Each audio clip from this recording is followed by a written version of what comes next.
With a viable means by which lipids can be synthesized on the prebiotic Earth, how could they be assembled into membranes? In high pH environments, many of the OH groups on the carboxylic acid will become deprotonated and have a negative charge, which makes the head group more hydrophilic, leading to the formation of lipid bilayers. Above a pH of 10, virtually all of the hydroxyl groups are deprotonated, so they form tiny circular structures known as micelles, with the interior composed only of the tail part of the molecules to maximize the distance between the negatively charged oxygen atoms. At slightly lower pHs, the repulsive forces between the molecules aren't as strong, so the lipid will form a circular structure surrounded by a lipid bilayer membrane known as a liposome, also called a lipid vesicle. Although lipid vesicles can only form in alkaline environments, should the pH be lowered, they will remain intact until the pH drops below 5, at which point they will dissolve. Given that life likely evolved in a high-temperature hydrothermal environment, the first membranes were most likely made up of saturated fats. Abiotic synthesis would produce lipids with a variety of lengths and unsaturations, and while intuition would say that this would be a problem, having a heterogeneous composition will increase the thermal stability of a vesicle. Liposomes can be composed of a single membrane, i.e. be unilamellar, or have multiple membranes surrounding them, i.e. be multilamellar.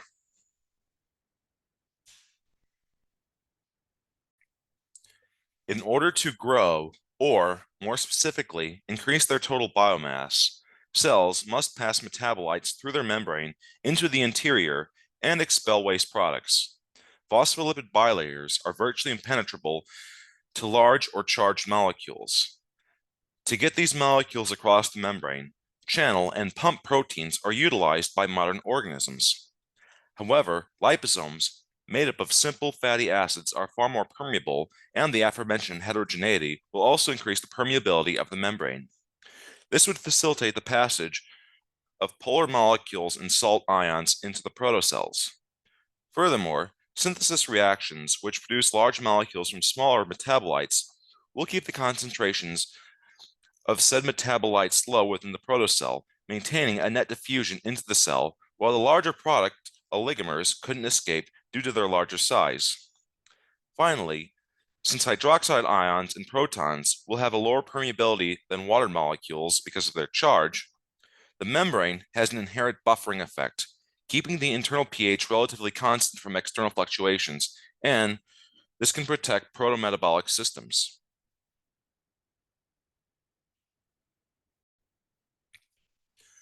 While most biochemists believe the first membranes were composed of lipids, some have argued that the first cellular barriers were composed of inorganic material. To be more specific, it was hypothesized that the first cells were microscopic mineral inclusions in serpentinizing systems. A semiconducting barrier composed largely of iron-nickel sulfides would have separated hydrogen-rich vent fluid from the carbon-rich ocean fluid, with the flow of electrons across the barrier facilitating carbonate reduction. It has been further argued that the proton motive force generated by the cross-membrane pH gradient was used to power ATP synthesis. However, there are some problems with this hypothesis. For one, there's no mechanism by which these cells could divide. Second, the organic molecules would be produced outside of the cell. And finally, despite the ubiquity of cross-membrane pH gradients to produce ATP, no living organism uses an environmental pH gradient as an energy source, making this hypothesis highly unlikely.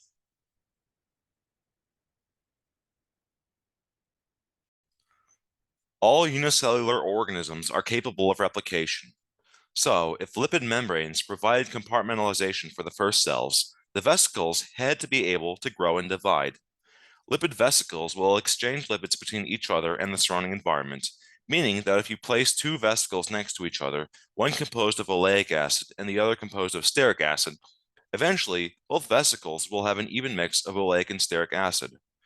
Normally, a vesicle will be in equilibrium between itself, the surrounding solution, and other vesicles. So, while there will be an exchange of lipids, the exchange will be equal and there will be no change in mass balance between them.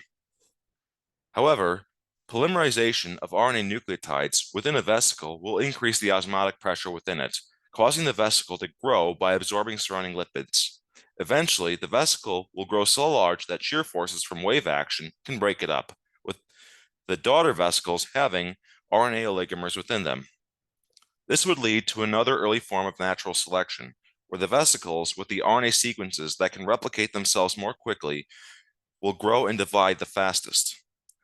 The rate at which the surface area and volume will increase are a function of the existing surface area and the solute concentrations. Because of the square cube law, the percent rate at which the surface area increases will remain constant, while the percent rate at which the volume increases will decrease over time, which will in turn lead to the formation of filamentous structures. These will be more readily split apart by mechanical shearing from sources like wave action. Finally, moving through convection currents in hydrothermal systems can facilitate growth and division, with vesicles accumulating lipids in cold conditions and splitting apart in warm conditions. Although the first cell membranes were likely composed of very simple fatty acids, lipids, which closely resemble the ones used by modern cells, could have come into the picture very early on. Modern phospholipids have a polar head group and two lipid tails joined together via a glycerol. When cyanamide and imidazole are present to act as catalysts, glycerol will react with fatty acids to form triglycerides, one of the major groups of fats used by modern cells. When ammonium is also present to act as a catalyst, phosphoric acid will react with diglyceride to form a phospholipid. When these catalysts are not present, but tribrosite is, pyrophosphate and metaphosphate can react with the glycerol to form a phospholipid. Serpentinizing systems usually have high concentrations of chaotropic salt ions, most notably magnesium, which will regularly break down lipid membranes. However, fatty acids bound to amino acids or aminolipids can also form membranes, and these are far more resilient in such environments.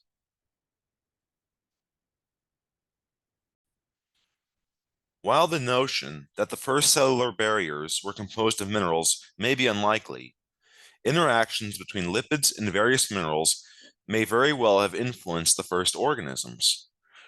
The presence of minerals such as montmorillonite, pyrite, quartz, and hydrocalcite can increase the rate of lipid vesicle formation about 1,000-fold. Often, lipid vesicles that form on the surface of these minerals are connected by lipid bilayer nanotubes. When a solution containing lipids and other protobiomolecules dries on these mineral surfaces, multiple lipid bilayers will form, and as the concentration of monomers within the bilayers increases, it will also lead to polymerization reactions. When the system becomes wet again, these lipid bilayers will become vesicles, and they will contain the resulting polymers. The aforementioned phosphorylation of organic molecules would cause them to react with the sulfide groups on iron-nickel-sulfur clusters, leading to the formation of thioesters. If these thioester bonds formed on mineral nanocrystals, it would keep them suspended in solution versus precipitating out. If these organic molecules are hydrophobic, the crystal can become embedded in a vesicle bilayer membrane, allowing it to act as a catalytic surface for pre-metabolic reactions. Today, several enzymes which possess iron-sulfur clusters like hydrogenase and succinate dehydrogenase are embedded in cell membranes.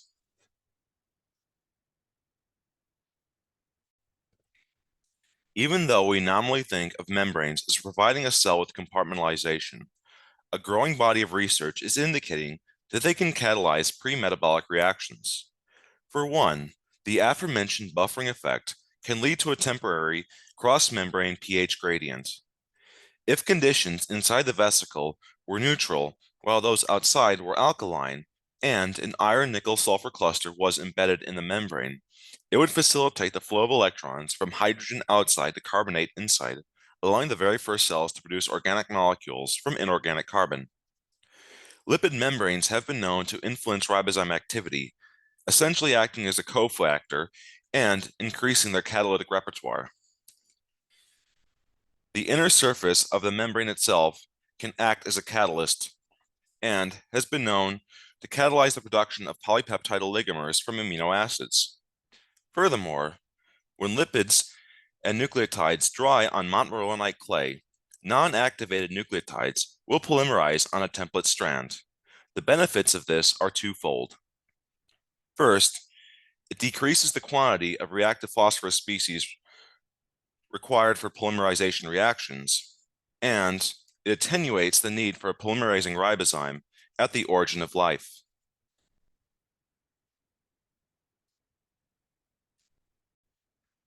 So, what were the first cells like? While we will never know how the aforementioned processes coalesced to form the first organism, or in what order each entered the picture, we can look at the minimal requirements for life. The first cells probably would have had a membrane composed of carboxylic acids, with RNA oligomers on the inside, and possibly nanocrystal ligand complexes, or NLCs, embedded in the membrane. The NLCs would catalyze both the production of organic carbon from carbon dioxide and the abiotic analog of the TCA cycle. The small organic molecules produced could follow one of three possible paths. They could be elongated to form a carboxylic acid and incorporated into the membrane. They could be fed into the pre-TCA cycle to become an amino acid, or they could be phosphorylated and fed into the pre-pentose phosphate pathway to become part of a ribose. Through a series of reactions, the ribose sugars would eventually become nucleotides, and when the environment dried, they would polymerize on short templates to become RNA oligomers. A ligase ribozyme would then join the oligomers together into RNA polymers once the environment had become hydrated again, and some of these would have similar activity to the ligase ribozyme itself. Division of the protocells would have been driven by a combination of osmotic pressure induced by the RNA sequences and hot-cold cycles. The habitat in which these protocells resided was likely a porous matrix on the bottom of a terrestrial serpentinizing pool system where mineral surfaces facilitated the formation of lipid vesicles. Although lipids, nucleotides, and amino acids can be synthesized in the protocells, the same mechanisms would be operating in the surrounding environment. So, the first cells could either produce their own biomonomers or take them up from the environment, making them a mix of autotrophic and heterotrophic. The debate as to how the first cells came into being is, of course, ongoing, and even if we can produce a de novo organism in a lab under the myriad of conditions present on the prebiotic Earth, that still doesn't mean that's how life actually began.